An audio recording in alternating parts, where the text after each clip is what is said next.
Love Christmas every year because there's so many Michael Bublé songs, and say the royalty checks in January are great. Now there's a Derry-based author who has got the fourth and final book, in fact, in a series just out, and it's the Stones Corner series. The final book is called Hope, and a sizable book it is as well.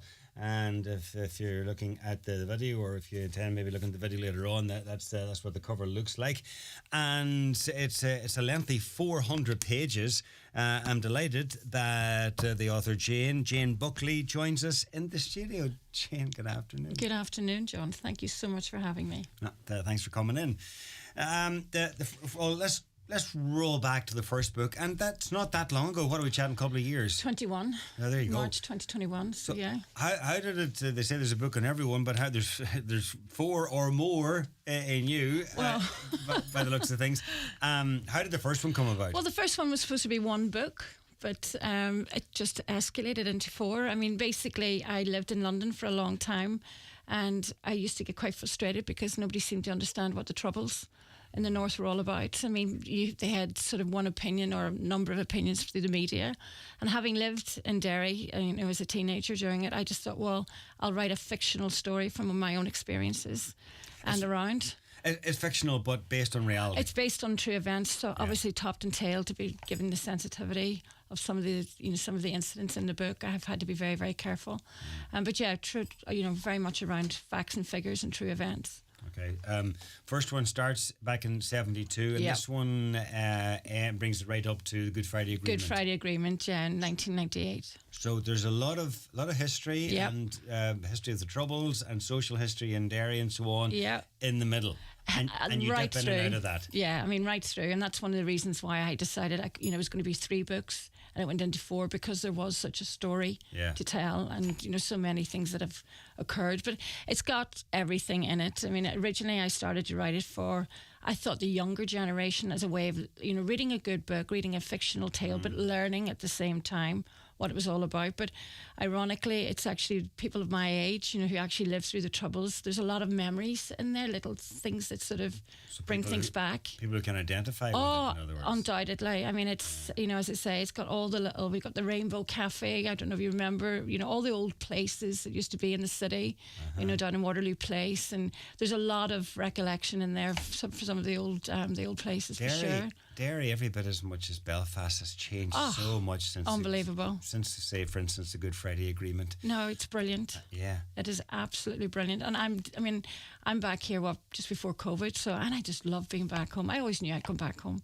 What do they say? You can take Derry out of, you take the Garret out of Derry. You can't take Derry out of the Garret. But Derry's such a different city now, so cosmopolitan, a great place to, to hang out and have coffee and sample different types of food, and there's a great vibe about the place. I love seeing the tourists. I'm like an idiot in the corner waving and welcome them here, because I just love to see tourists walking around the city, because the history of the city itself is powerful. Absolutely. It's just amazing. And it's peaceful. It's, people can come and appreciate it all the more.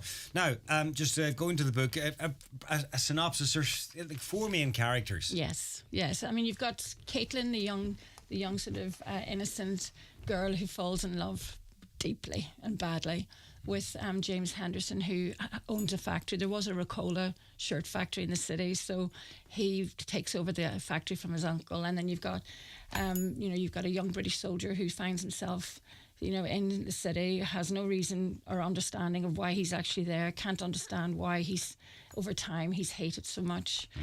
So you've got a sort of a level playing field from each perspective of the community. And then you've got a young, James, he's a young Protestant, he's quite naive again. But there is a love story in it during a conflict, and there are some very tough scenes in it. It's not for everybody, I will put my hand on heart and say that. But the last book, Hope, I mean, obviously the titles, you've got Turmoil, 72, you've got Darkness, 1975, you've got Light, when the political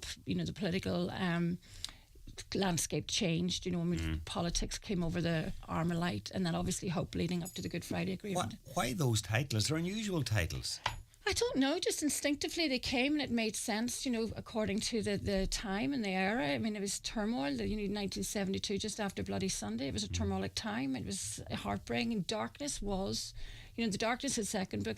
Personally, as a woman, I cover a lot about the Armagh Women's Prison, which isn't much as talked as much as perhaps as a H block would have been. Absolutely. So there's a lot of really quite intense scenes in that as well. So, and then obviously light leading to, peace and then hope.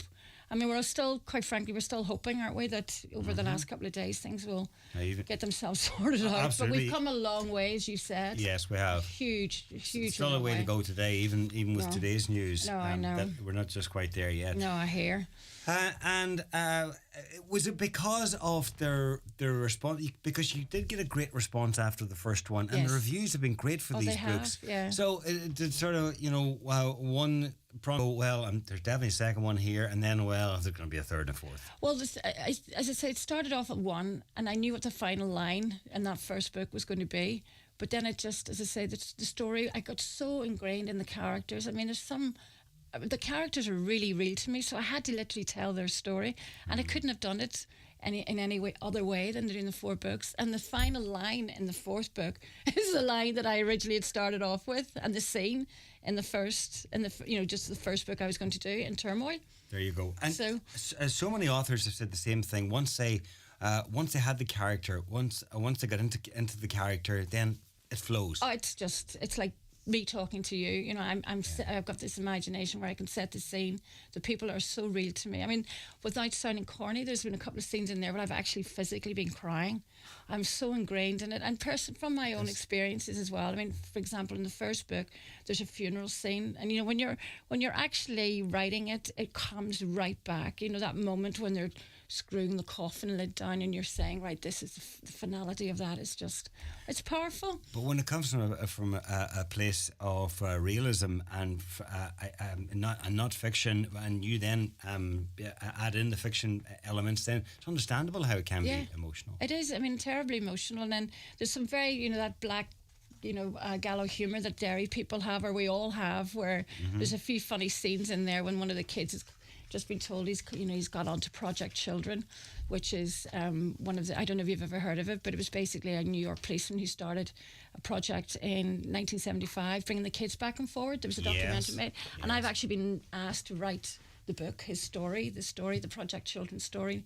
Next year I've been commissioned to write that because I used something, because I was raging, I wasn't picked. So, well, I wanted to be picked. Well, you got your wish. I did indeed. So that's going to be your next book. Yes, it is. I mean, and it's a fantastic story. 23,000 kids over 40 years, to host families. I can't believe there hasn't been a book about it yet. Well, there's been a documentary I've for seen RTE and yes. BBC, but the book, and it's their 50th anniversary in 2025.